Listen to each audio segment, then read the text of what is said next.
जो मैंने तुम्हें बताया है पी ए, उसी तरह पी बी बताएंगे कि pressure exerted by vapour of water in mixture, और पी नॉट बी क्या होगा, partial pressure of pure water, और ये इसकी भी क्या होगी, कांस्टेंट वैल्यू होगी। अब देखो डॉल्टन लॉ हम पीछे पढ़ के आए हैं 11th में। According to Dalton's law P is equal to P A plus P B. Total pressure किसके इक्वल था, sum of partial pressures of both the liquids, वो टोटल प्रेशर होता है। तो P is equal to P A plus P B. तो यहाँ पे हम P और पी बी की वैल्यू लिख देंगे, P naught A dot X A plus P naught B dot X B. तो यहाँ से हम P निकालेंगे, इसमें क्या होगा, हमें पता है mole fraction X A plus X B is equal to 1 होता है। तो उसी तरह से हम यहाँ पे एक्स ए की वैल्यू बी की फॉर्म में लिख देंगे, एक्स बी की फॉर्म में। तो 1 minus X B P naught A into 1 minus X B plus P naught B dot X B, और हम इसको ए की फॉर्म में भी लिख सकते हैं। तो यहाँ पे एक्स बी को हम 1 माइनस एक्स ए लिख सकते हैं। Here we calculate mole fraction of liquid state. ये किसके लिए है डेरिवेशन, लिक्विड स्टेट के मोल फ्रैक्शन को कैलकुलेट करने के लिए है। When we considered vapour state, suppose करो हमने वेपर स्टेट को कंसीडर किया है, उसको हम y से डिनोट करेंगे, तो इसकी डेरिवेशन क्या होगी, देखो Y A is equal to P A upon P total, Y A is equal to P A upon P total. उसी तरह से Y B is equal to P B upon P total.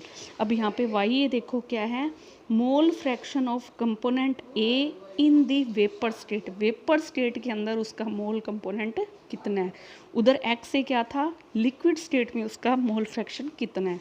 तो इधर Y ए क्या है, mole fraction vapour state में कितना है, और पी ए क्या है, प्रेशर एक्सर्टेड ड्यू टू ए की वजह से कितना प्रेशर एक्सर्ट हो रहा है।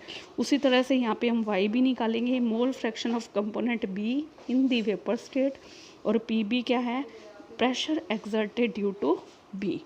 तो ये यहाँ पे हमें अगर मान लो क्वेश्चन पे डिपेंड करता है कि वो क्वेश्चन लिक्विड स्टेट के लिए पूछ रहा है या वेपर स्टेट के लिए पूछ रहा है। तो पी हम पी ए यहाँ वही सेम ऊपर हमने जो लिया है P naught A dot X से ऐसे निकालेंगे, और पी बी निकालेंगे P naught B dot X B से, और पी टोटल हम कैसे निकालेंगे, P A plus P B से। तो उस वे में हमें ये कैलकुलेशन करनी पड़ेगी। अब देखो Raoult's law for a solution containing non volatile solute. अगर नॉन वोलेटाइल सोल्यूट है, नॉन वोलेटाइल मतलब जो कि अपने आप इवेपोरेट नहीं होते हैं, उसके लिए राउल्ट्स लॉ की डेफिनेशन या डेरिवेशन क्या होगी। तो यहाँ पे देखो, here the vapour pressure of solution having non volatile solute B, मैंने चैप्टर के स्टार्टिंग में भी बताया था कि सोल्यूट को हम बी से रिप्रेजेंट करेंगे और सॉल्वेंट को ए से रिप्रेजेंट करेंगे। तो vapour pressure of solution having non volatile solute B is equal to partial pressure of volatile solvent. क्या होगा, उसका जो वेपर प्रेशर होगा वो किसके पार्शियल प्रेशर, सॉल्वेंट के पार्शियल प्रेशर के इक्वल होगा, because the partial vapour pressure of non volatile solute is negligible. अगर सोल्यूट नॉन वोलेटाइल है तो वो वेपर प्रेशर एक्सर्ट उसका एग्जिस्ट ही नहीं करेगा, क्योंकि अगर उसके नॉन वोलेटाइल है तो वो इवेपोरेट नहीं होगा, और अगर इवेपोरेट ही नहीं होगा, वेपर्स में कन्वर्ट ही नहीं होगा, तो वेपर प्रेशर कहाँ से डेवलप होगा। तो किसके इक्वल होगा, सॉल्वेंट के पार्शियल वेपर प्रेशर के इक्वल होगा। तो आगे इसकी डेरिवेशन देखिए, vapour pressure of solution is equal to P is equal to P A plus P B, और पी बी यहाँ पे क्या है, नेग्लिजिबल है, तो P is equal to P A, तो P A is equal to P naught A dot X A, P naught A dot X A. तो P naught A क्या है, vapour pressure of pure solvent, pure solvent का vapour pressure, और X से क्या है, mole fraction of solvent. Here the vapour pressure of P A मतलब solution is lesser than vapour pressure of pure solvent P naught A. तो pure solvent क्या है, P naught ए, और सॉल्यूशन का क्या है, पी ए।